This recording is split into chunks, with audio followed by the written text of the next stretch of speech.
Soyez bénis ce matin d'être dans la présence de Dieu. Amen. C'est toujours un privilège, une grâce, une faveur que d'écouter la parole de Dieu. Nous allons continuer ce message que nous avons commencé il y a 2 semaines. Nous avons arrêté pour la Pâque parce qu'il fallait qu'on continue le thème de la Pâque. Mais nous devons finir ce message.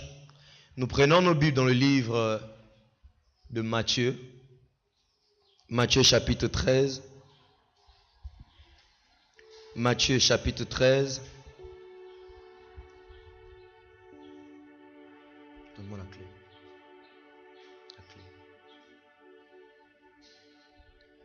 Matthieu chapitre 13.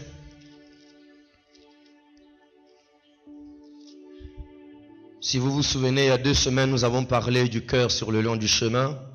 Alors nous allons continuer. Nous lisons Matthieu chapitre 13 à partir du verset 1 au verset 6. Et puis nous allons prendre le verset 20 au verset 21. La Bible dit ceci. Ce même jour, Jésus sortit de la maison et s'assit au bord de la mer. Une grande foule s'étant assemblée auprès de lui, il monta dans une barque et il s'assit. Toute la foule se tenait sur le rivage. Il leur parla en parabole sur beaucoup de choses. Il leur dit, verset 4, « Un semeur sortit pour s'aimer. Comme il semait, une partie de la semence tomba le long du chemin. Les oiseaux vinrent et la mangèrent. Une autre partie tomba dans les endroits pierreux, où elle n'avait pas beaucoup de terre. Elle leva aussitôt, parce qu'elle ne trouva pas de sol profond. Mais quand le soleil parut, elle fut brûlée et sécha, faute de racines. » Nous prenons le verset 20. Le verset 20 dit ceci. « Celui qui a reçu la sémence dans les endroits pierreux, c'est celui qui entend la parole, la reçoit aussitôt avec joie, mais il n'a pas de racines en lui-même. Il croit pour un temps. Dès que survient une tribulation ou une persécution à cause de la parole, il y trouve une occasion de chute. » Amen. Ce matin, le thème de mon message est un cœur pierreux. Un cœur pierreux. Quand je parle d'un cœur pierreux, vous comprenez bien sûr, par rapport à cette parabole dont Jésus vient de parler, il s'agit d'un cœur de pierre. Mais avant que nous puissions examiner ce que Jésus est en train de dire, laissez-moi encore vous redire une chose. Chaque fois que Dieu veut faire quelque chose dans la vie d'une personne, chaque fois que Dieu veut bénir une personne, il ne lui donne pas la chose qu'il cherche. Si Dieu veut te donner par exemple un enfant, il veut te donner une guérison, il ne te donne pas la guérison directement. Ce qu'il te donne, c'est la parole de Dieu. La parole, elle est la sémence. Lorsqu'elle est sémée en toi, quand elle porte du fruit, cette sémence qui porte du fruit va produire la guérison que tu cherches, va produire la fertilité que tu cherches dedans de toi. Amen.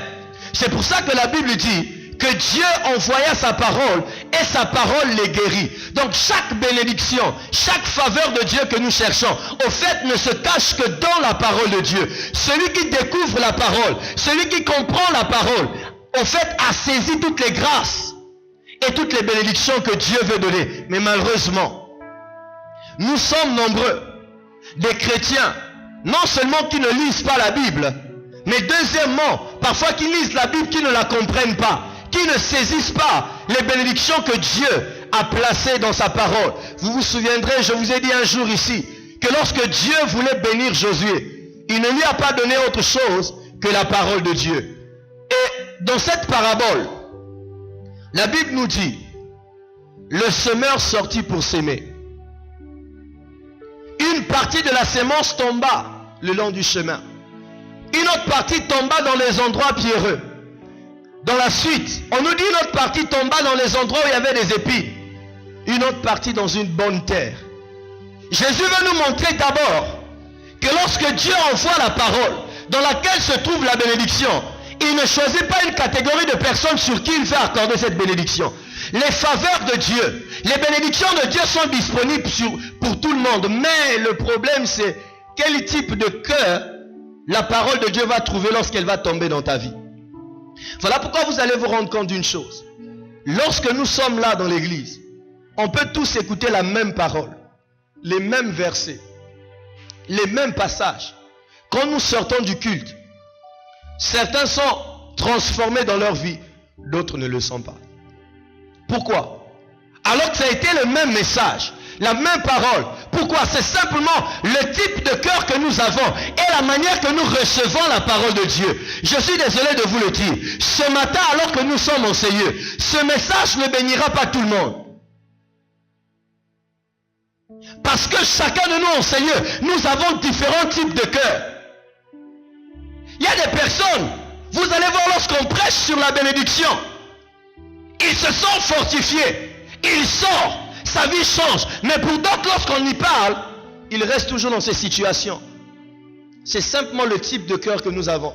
Et nous avons dit il y a 2 dimanches que ceux qui ont le cœur sur le chemin, ce sont ceux-là lorsqu'ils reçoivent la parole n'a aucune importance pour eux. Ils le laissent sur la route, à tel point que Satan peut venir ôter la parole. Ils sortent de ce lieu, ils oublient tout ce qu'on a dit. Mais Jésus nous dit, le deuxième type de personnes, ce sont ceux-là dont il appelle la terre pierreux. Et quand il le met sur le sens des hommes, c'est au fait le cœur pierreux. Une terre pierreuse, c'est quoi? Hier, quand les gens sont venus, j'étais pas ici, mais je sous-entends, je sais qu'on a balayé la salle. Quand les gens sont venus balayer la salle, vous voyez, il y a du béton ici, n'est-ce pas? Mais en balayant la salle, c'est sûr qu'ils ont trouvé du sable. N'est-ce pas? Mais pourtant, il y a du béton. On trouve aussi de la terre. Une terre pierreuse, c'est une terre au fait, dans le sous-sol est de la pierre. Mais au-dessus, on peut trouver un peu de terre. Des terres qui sont emmenées soit par de l'eau ou par le vent. Mais seulement, même si cette terre est camouflée par une sorte de terre un peu fertile, mais le sous-sol est rempli de pierres. Et Jésus dit, de la même manière qu'on peut trouver ce genre de terre, même parmi les hommes, il y a des gens qui ont ce type de cœur. Des cœurs qui sont pierreux. À la surface, il y a la terre. Mais pourtant, dans le sous-sol, dans les profondeurs de ce cœur, ce ne sont que des pierres. À tel point que lorsqu'on prêche la parole, qu'est-ce qui se passe? Il dit que cette parole pousse. Cette sémence pousse. Mais lorsque le soleil sort, la plante, le germe qui est en train de sortir meurt. Pourquoi? Laissez-moi vous expliquer une chose sur les plantations. Quand je dis ça souvent aux gens, les gens boudent. Moi, quand j'étais enfant, j'ai fait les jardins. J'ai fait les champs. J'ai ici un ami d'enfance qui pourra témoigner cela. Quelle est la logique? Lorsque vous semez une graine, la graine meurt. La racine au fond commence d'abord à sortir. Quand la racine sort, le germe aussi sort. C'est ce qu'on appelle germination. Le germe sort. Mais la vie du germe, parce que le germe c'est le petit bout de fleur qui va sortir, finalement donner l'arbre qui va porter du fruit. Mais la vie du germe dépend de la racine qui est en bas. Plus la racine s'enfonce dans le sol, plus le germe pousse. Quand la racine commence à sortir du grain, parfois il n'a pas besoin de beaucoup de terre. Mais pour que ce germe devienne grand, il faut qu'il y ait beaucoup de terre pour que la racine aille au fond. Plus la racine va au fond, par la terre, elle reçoit la substance, la nourriture, si je peux utiliser ce terme qu'il faut, afin que l'arbre pousse. J'ai suivi un documentaire qui a dit ceci. Pour ceux qui, par exemple, sèment ou plantent les tomates, cet homme disait que vous plantez les tomates à l'extérieur ou dans une serre. Une serre, c'est des lieux bien faits où on plante des tomates. Ce n'est pas à l'extérieur, mais ça peut être dans un laboratoire. Il dit, il y a une chose qui est très importante. Que ça soit à l'extérieur ou dans une serre. La chose importante, c'est le soleil. S'il n'y a pas de soleil, les tomates ne seront pas comme il faut. Gardez toutes ces informations que je viens de vous dire. Ça va être utile. Maintenant, regardez avec moi. Jésus dit que celui qui reçoit la parole, qui a un cœur pierreux, c'est le type de personnes qui reçoivent la parole avec joie. Quand on prêche, même sur la sainteté, la pureté, il crie Amen. Il est dans la joie. Mais pourtant il dit, le soleil quand il sort, Jésus dit le soleil pour eux c'est quoi? C'est la persécution. C'est la tribulation. Parce qu'ils n'ont pas de persistance. Ils n'ont pas de persévérance. Pourquoi? Jésus dit parce qu'en eux, on n'a pas trouvé de racines. Alléluia. Ce sont des types de personnes qui ont un cœur tellement dur. Au fait, la parole ne touche que leurs émotions. Ceux qui ont les cœurs pierreux, leurs émotions sont touchées. Lorsqu'on parle de la parole, ils sont joyeux. Les émotions sont touchées. La parole pousse. Mais la racine ne va pas au fond. Parce que lorsque la parole veut pénétrer dans le cœur, il trouve de la pierre. Alléluia. Et dès qu'une persécution arrive, ils abandonnent. Ce sont des genres de personnes qui sont chrétiens, qui suivent le Seigneur quand tout va bien. Quand tout est calme, celui qui a le cœur pierreux, il est passionné de Dieu. Vous le voyez proclamer la parole. Je crois que je suis fils de Dieu. Je crois que je suis enfant de Dieu. Mais dès que dans la famille on commence à dire, si tu n'arrêtes pas avec ton Jésus là, on va te couper l'assiette dans la maison. On va plus te payer les études. Parce qu'il faut que tu nous rejoignes dans notre secte. Nous on prie dans telle religion. Si tu ne viens pas avec nous, alors on coupe tout. Ils viennent et disent, ah, pasteur, c'est pas ma faute. Hein. C'est papa. Tu as un cœur pierreux. Lorsqu'il se convertissait dans la joie, il arrive au boulot, ou elle arrive au boulot. On lui fait une proposition, il dit, écoute, on va te donner tout ce que tu veux. Toutes les grâces que tu veux. La voiture, la maison, on va payer tout. Mais tout ce qu'on te demande, c'est simplement de signer. Il faut que tu intègres notre loge. À ce moment-là, face à cette persécution, on commence à réfléchir. Ah, j'ai une famille à nourrir. Ma femme est enceinte. Mes enfants doivent aller à l'école. Oui, tu peux donner toutes les raisons. Mais ce que Jésus-Christ dans le ciel te dit, mon cher, ma chère, tu as un cœur pierreux. Alléluia. Laissez-moi vous dire une chose. Une graine lorsqu'elle est sémée, par rapport à la terre, le soleil peut être soit une bénédiction, soit une malédiction. Quand la graine est semée dans un endroit pierreux, le soleil devient une malédiction parce que quand le soleil sort, la graine brûle, la fleur meurt. Mais quand la graine est semée sur une bonne terre, le soleil devient une bénédiction. C'est la même chose avec nos bien-aimés. La persécution devient une bénédiction pour toi lorsque tu as un cœur fertile. Au moment où les gens sont en train de te persécuter, c'est qu'ils ne savent pas qu'ils sont un soleil qui permet à la racine de la parole de s'enfoncer dans la terre afin que tu portes du fruit. Quand tu as un cœur qui est une bonne terre, laisse les gens te persécuter. Plus ils te persécutent, plus tu es en train de grandir. Plus ils te persécutent, plus tu vas porter du fruit. Parce que le soleil qu'ils sont te permet de t'enraciner. Alléluia. Vous savez, lorsque je vivais avec mon père, il y avait un manguier dans ce quartier qui était juste au bord d'une érosion. Ce manguier était suspendu entre deux terres comme ça. Là, il y avait un creux dû à l'érosion. Là, il y avait la terre. Mais ce manguier était là. Chaque pluie qui s'abattait, les tempêtes, le manguier était debout. On pouvait voir ses racines, mais le manguier était debout. Chaque fois que je passais, je me posais la question, comment ce manguier fait? Alléluia. Au fait, ce manguier avait simplement enraciné tellement, ses racines, permettez-moi cette tautologie, au fond de la terre, qu'à tel point que même si le soleil pouvait s'abattre sur lui, Il était là enraciné. Et qu'est-ce qui se passait? Les racines permettaient à la terre, et au manguier de ne pas.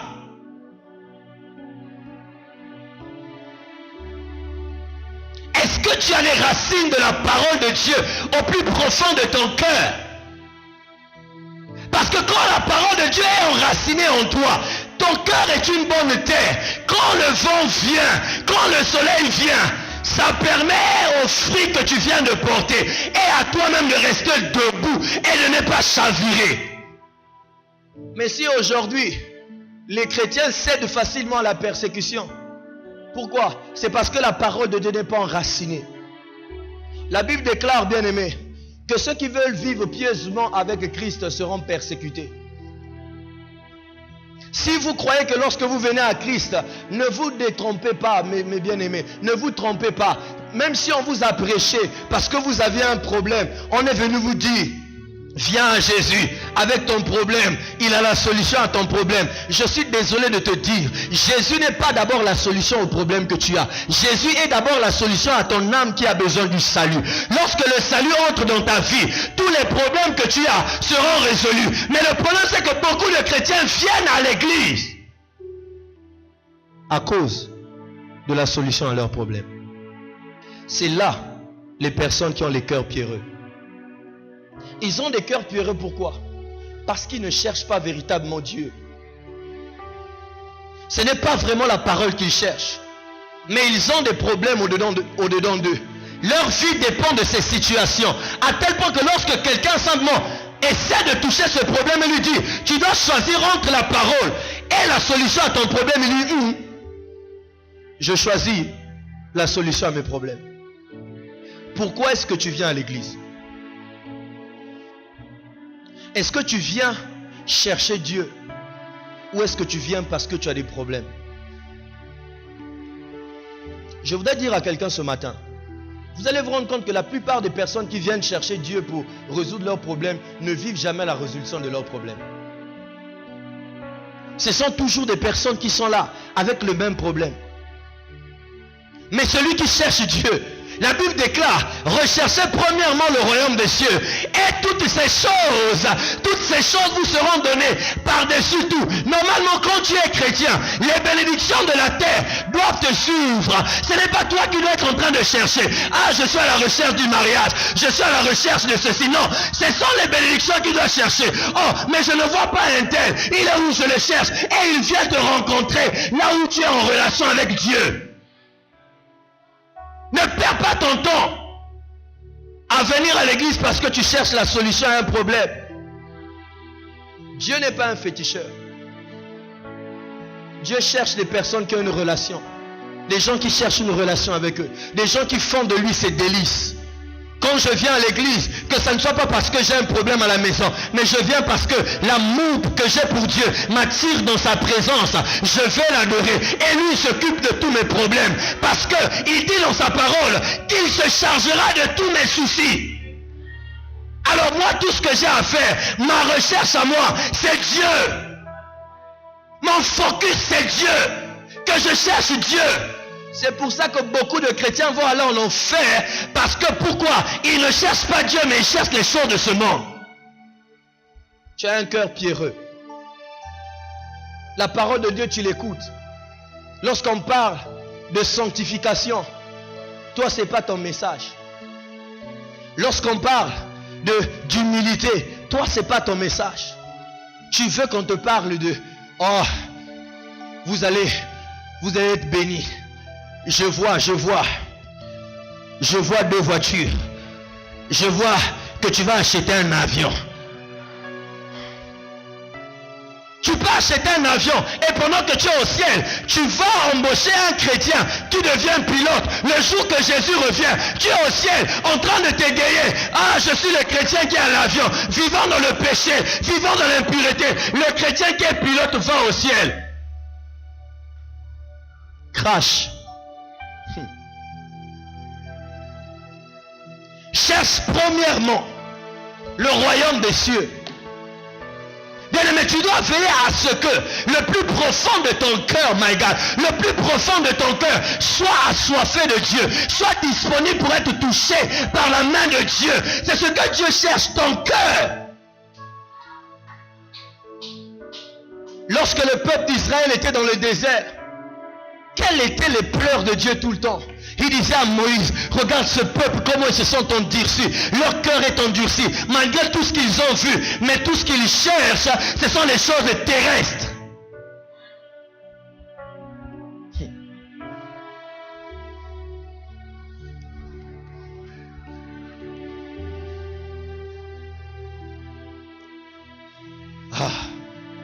Vous savez, certaines personnes pouvaient les voir venir à l'église. Vous avez l'impression, vous dites, ces personnes-là telles qu'on les voit. Ça me rappelle moi-même quand je suis venu à l'église, j'avais beaucoup de cheveux. Vous les voyez, vous dites, ah, cela est-ce que vraiment il s'est converti? Les gens qui me connaissaient dans le monde étaient déjà dans l'église de l'aéroport. C'est comme si mon témoignage du monde m'avait précédé. Et on disait partout, le jeune que vous voyez là, faut même pas vous fier à lui. C'est un grand impudique. C'est un désordonné. Les sœurs, faites attention. Mais ça fait des années qu'ils attendent que je tombe. Les mêmes personnes qui disaient ces choses de moi, parfois ils sont repartis dans le monde. Pourquoi? Parce que ce qui compte avec Dieu, ce n'est pas l'apparence que tu nous donnes au début. On sent le zèle d'un cœur pierreux. Le germe vient de pousser. On sent la motivation. On dit, waouh, le frère est transformé. Mais donnez-lui 2 mois, 1 an, 3 ans. Où est le frère? Un frère un jour m'a choqué. Je me souviens à l'époque, lorsque nous venons de nous convertir, c'était là le frère qui m'angoissait, qui me faisait repartir à la maison, me mettre à genoux, prier. Quand j'entendais les témoignages, que nous sommes allés prier pour tel, un miracle s'est accompli. J'ai dit, ah Seigneur, je me mets, je me dis, Seigneur, tu nous as appelés pour le changement des âmes, fais les mêmes choses. Mais 2 ans après, il est reparti dans l'alcool, les filles. Et puis un grand de son quartier lui a posé la question. Il me dit, mais petit, qu'est-ce qui ne va pas?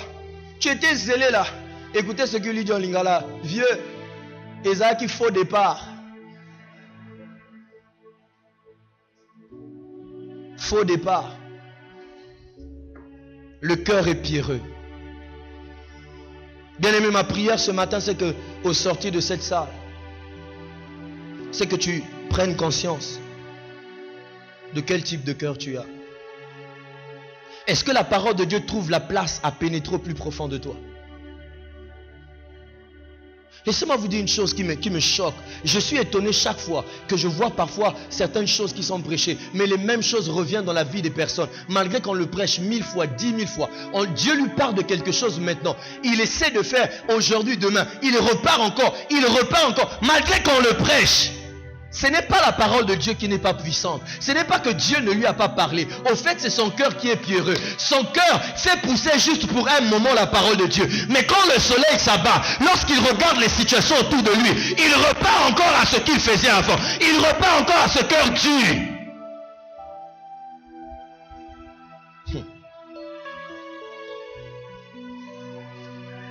Jean a expliqué un peu en donnant un témoignage sur Jésus, des gens qui ont les cœurs pierreux. Lisez avec moi Jean 6.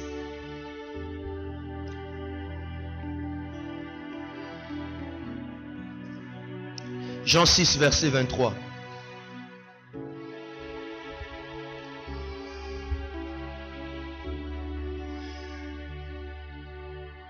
La Bible déclare, le lendemain, comme d'autres barques étaient arrivées de Tibériade, près du lieu où ils avaient mangé le pain, après que le Seigneur eut rendu grâce, les gens de la foule, ayant vu que ni Jésus, ni ses disciples n'étaient là, montèrent eux-mêmes dans les barques et allèrent à Capernaum à la recherche de Jésus. Et l'ayant trouvé au-delà de la mer, il lui dit, Rabbi, quand es-tu venu ici? Écoutez ce que Jésus leur répond. Jésus leur répondit, en vérité, je vous le dis, vous me cherchez non parce que vous avez vu des miracles, mais parce que vous avez mangé du pain et que vous vous êtes rassasiés. Alléluia. Ils cherchent Dieu, non parce qu'ils ont vu le miracle pour se convertir, mais parce qu'ils ont mangé. Mais regardez les mêmes disciples qui ont quitté Tibéria, leur vie pour suivre Jésus. Au verset 66, écoutez ce que la Bible dit.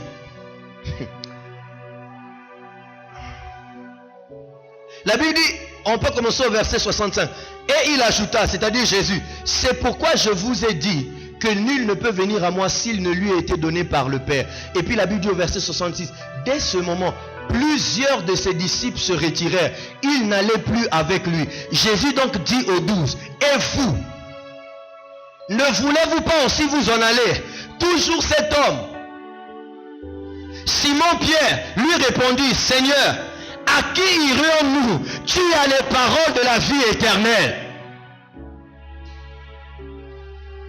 Quand Jésus leur donne une parole dure, ceux qui ont pris les barques, motivés pour rencontrer Jésus, quand ils arrivent, Jésus leur donne une parole dure. La Bible dit que tous se sont retirés.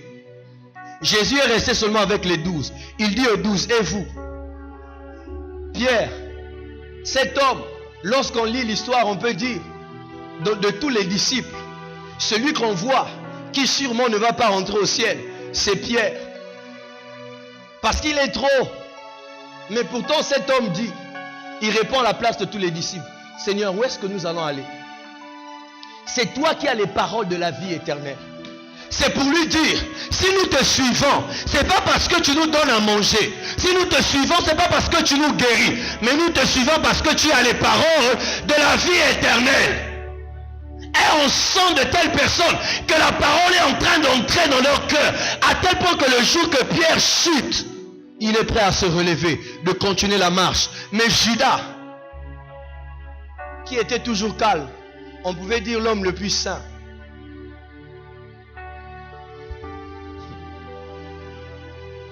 quel type de cœur tu as? Mais comment changer son cœur? Si tu as un cœur de pierre, un cœur superficiel, un cœur dont seules les émotions peuvent être touchées, la parole de Dieu ne va pas en profondeur. Tu écoutes la parole mais rien ne change. Tu ne te préoccupes que des choses de la vie terrestre. Comment faire pour que ton cœur de pierre soit complètement changé? Lisez avec moi Ézéchiel. Ézéchiel chapitre 11 verset 19.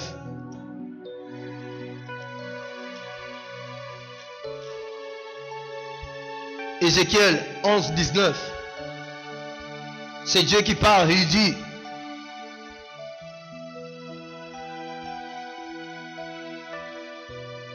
parlant de la restauration d'Israël, il dit ceci, je leur donnerai un même cœur et je mettrai en vous un esprit nouveau.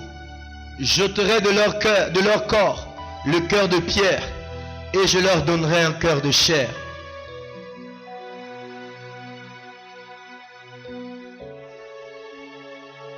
Il y a des gens ici, vous avez un cœur de pierre parce que, au fait, vous n'avez jamais été converti.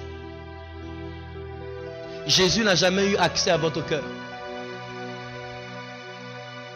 Jésus n'a en réalité jamais, et n'est jamais entré en vérité dans votre vie.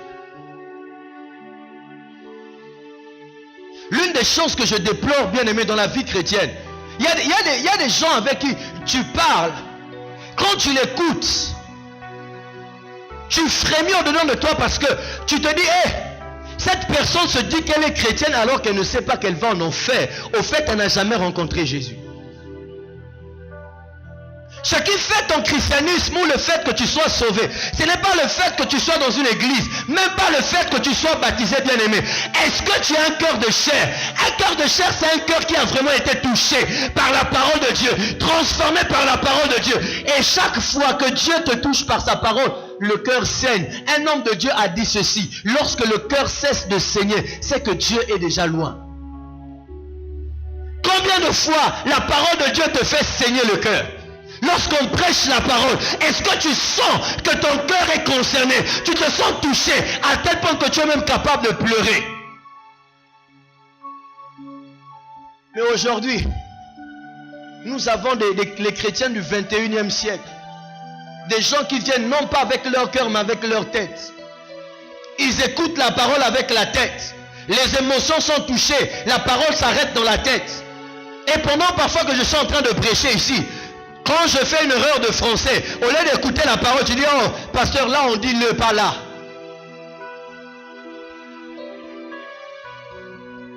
Ce n'est pas pour encourager de mal parler français, non. Mais ce n'est pas ce qui sauve, bien-aimé. La tête ne te transformera pas. Quand tu reçois la parole de Dieu par ta tête, ça ne te changera pas. Mais lorsqu'elle pénètre ton cœur, là, il y a beaucoup aussi qui connaissent. Si on dit, cite-moi tel verset, il sait. Mais ça s'arrête dans la tête. Il a mémorisé des versets. Son cœur n'est jamais touché. Lorsqu'on parle de quelque chose qui le concerne, il essaie de mettre encore des barricades. Au-delà de lui, il est en train de raisonner. Il est en train de faire fuir son visage. Parce qu'il sait que ça le concerne. Au lieu de laisser la parole de Dieu le toucher, il essaie de le camoufler. Non, ne parlez pas d'orgueil. Oh, tout le monde ici peut-être a ce problème. Pourquoi seulement moi? Tu ne sais pas qu'au fait, ton cœur pierreux est en train de se dévoiler à nu devant les yeux de tout le monde. Mais toi-même, tu ne te rends pas compte. Regardez cette illustration que Jésus a donnée. Il dit un pharisien et un publicain sont allés au temple pour aller demander pardon. Le pharisien qui avait péché aussi. Et écoutez comment il demande pardon. Il dit, oh Seigneur, tu sais que moi je jeûne 2 fois par semaine. Je donne ma dîme. Même la dîme de la menthe. Vous imaginez la menthe? Une petite fleur comme la menthe. Il enlève les parties de la dîme, il vient, il donne la dîme. Pour montrer sa fidélité dans la dîme. Il dit, oh Seigneur, je ne suis pas comme ce publicain. Lui, c'est un pécheur. Mais moi, chaque jour, je suis au temple. Chaque sabbat, je suis là au temple. Mais la Bible dit, le publicain se cognait la poitrine. Il dit, il n'osait même pas lever les yeux vers le ciel. Il disait simplement, Seigneur, aie pitié de moi. Aie pitié de moi. Aie pitié de moi. Parce qu'il avait un cœur qui était disposé à être pardonné. Et Jésus pose la question à ses disciples, entre les deux, qui repart à la maison pardonné?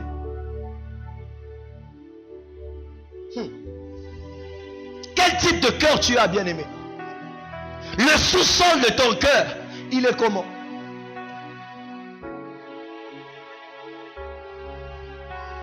Deuxièmement, comment changer ce cœur? Donc je disais, premièrement, si tu n'as jamais donné ta vie à Jésus, tu es comme quelqu'un qui a encore un cœur pierreux. Tu as besoin que Dieu te donne un cœur de chair. Il faut d'abord que tu t'engages à donner ta vie à Jésus. C'est lui qui a la capacité de prendre ce cœur de pierre et de le changer en cœur de chair. Un cœur qui reçoit la parole, un cœur qui accepte la parole. Il faut que tu reconnaisses que tu es perdu, que tu as besoin de Christ. Deuxièmement, Jérémie 23.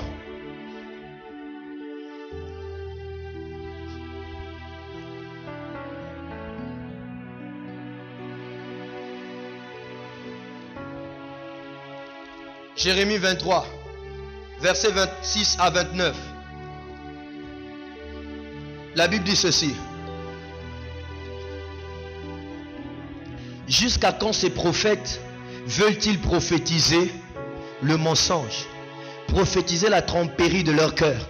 Ils pensent faire oublier mon nom à mon peuple par les songes que chacun d'eux raconte à son prochain, comme leurs pères ont oublié mon nom pour Baal. Verset 28. Que le prophète qui a eu un songe raconte ce songe, et que celui qui a entendu ma parole rapporte fidèlement ma parole. Pourquoi mêler la paille au froment, dit l'Éternel? Ma parole n'est pas comme un feu, dit l'Éternel, et comme un marteau qui brise le roc. Verset 30 à 31. C'est pourquoi, voici, dit l'Éternel, j'en veux aux prophètes qui se dérobent mes paroles l'un à l'autre. Voici, dit l'Éternel, j'en veux aux prophètes qui prennent leurs propres paroles et la donnent pour ma parole. Ce qui nous concerne ici, c'est le verset 29. Il dit, ma parole est comme un marteau qui brise le roc. Quand tu as un cœur pierreux, ton cœur est comme du roc. Si seulement tu as déjà donné ta vie à Jésus, mais tu as encore un cœur pierreux, la seule solution pour toi, c'est qu'il faut que Dieu, la parole de Dieu, vienne briser ce roc. Et quand on brise, ça ne chatouille pas. Ça fait mal. Alléluia. Voilà pourquoi Dieu dit à son peuple, le problème que vous avez, c'est que vous aimez écouter ce qu'on va dire qui va vous faire plaisir. Mais quand on prêche la véritable parole, qui vient pour briser le roc qui est dans votre cœur, vous dites non, nous ça on ne va pas accepter. Voilà pourquoi vos prophètes, qu'est-ce qu'ils font? Ils viennent avec des paroles qui ne viennent pas de moi. Ils viennent vous amadouer. À l'époque de Jérémie, lorsque Jérémie venait dire au peuple, vous devez vous repentir, parce que si vous ne vous repentez pas, Babylone viendra, vous irez en esclavage. Les autres prophètes venaient dire, oh Jérémie, ainsi parle l'Éternel, nous aurons la victoire sur Babylone. Et le roi dit, vous dites Amen. Ne dites pas Amen par plaisir. Et le roi disait, ça, ce sont les vrais prophètes, ceux qui nous ont déclaré la victoire. La finalité c'était quoi? Le peuple d'Israël s'est retrouvé à Babylone esclave. Le roi, on l'a crevé les yeux, on l'a mis les chaînes, parce qu'il n'avait pas écouté le prophète. Pourquoi il n'avait pas écouté le prophète? Parce que les paroles de Jérémie étaient dures. Oui, l'un des problèmes des chrétiens du 21e siècle, c'est que les chrétiens veulent entendre ce qui leur plaît. Quand on lui dit ce qui lui plaît, il est prêt à dire Amen. Mais lorsqu'on prêche la vérité de la parole de Dieu, parfois qu'il vient comme un marteau, briser le roc, il a mal, il dit non, ça je ne peux pas l'écouter. Ton cœur restera du roc, et toutes les grâces, toutes les faveurs, les bénédictions que Dieu jette dans ta vie au travers de sa parole, tu ne le recevras pas. Si tu veux que ton cœur de roc soit changé en corps de pierre, tu dois mettre ce roc devant Dieu. Oui, quand on va prêcher sur la sanctification, peut-être que tu es là et tu sais que tu vis dans le péché. On parle de la sanctification, tu pleures, tu dis Seigneur c'est mon cas, je me retrouve.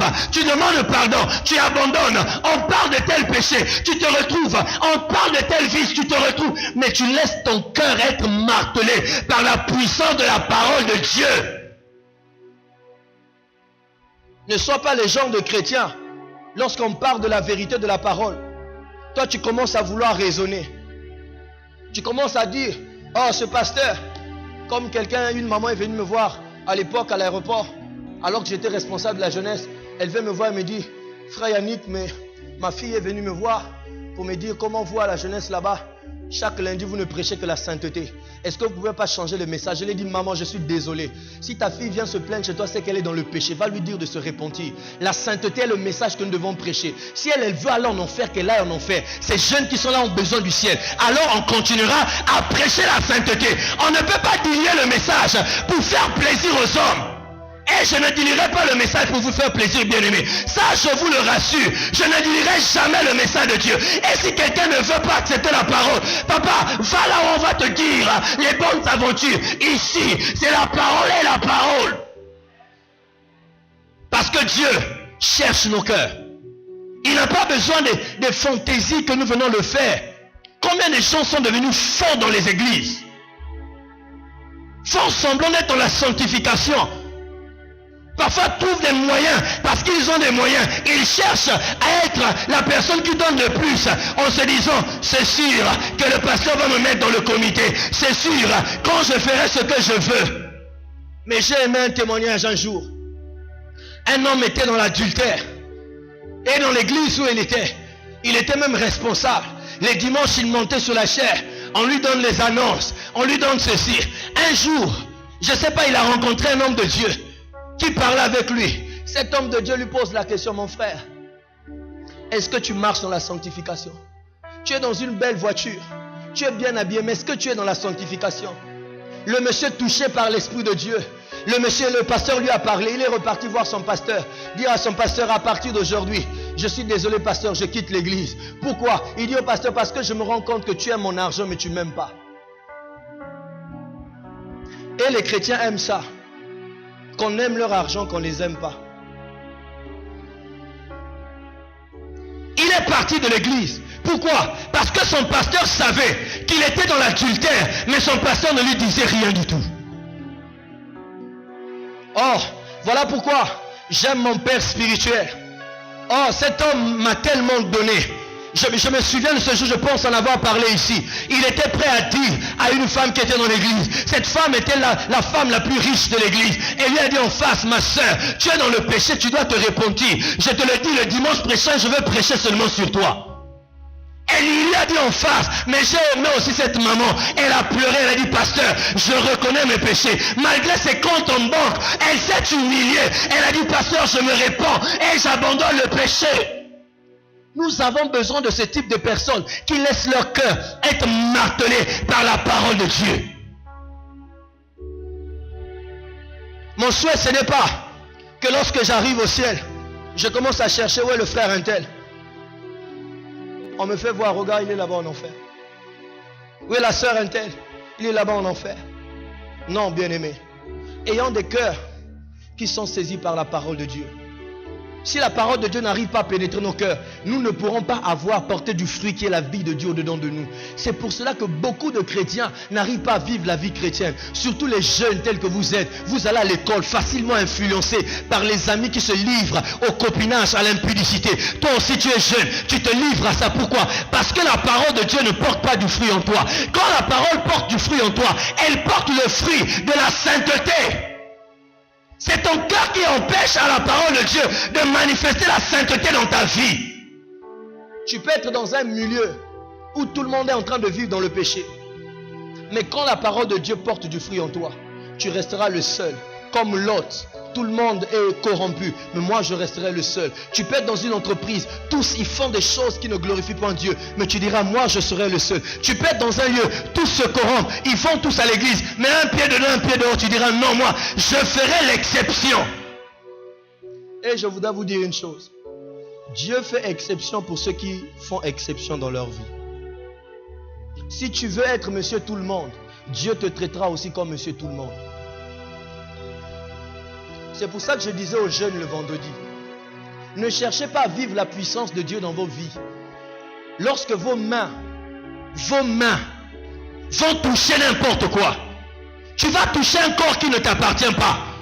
Et tu veux que ces mains-là, Dieu l'utilise encore, mais tu t'es trompé.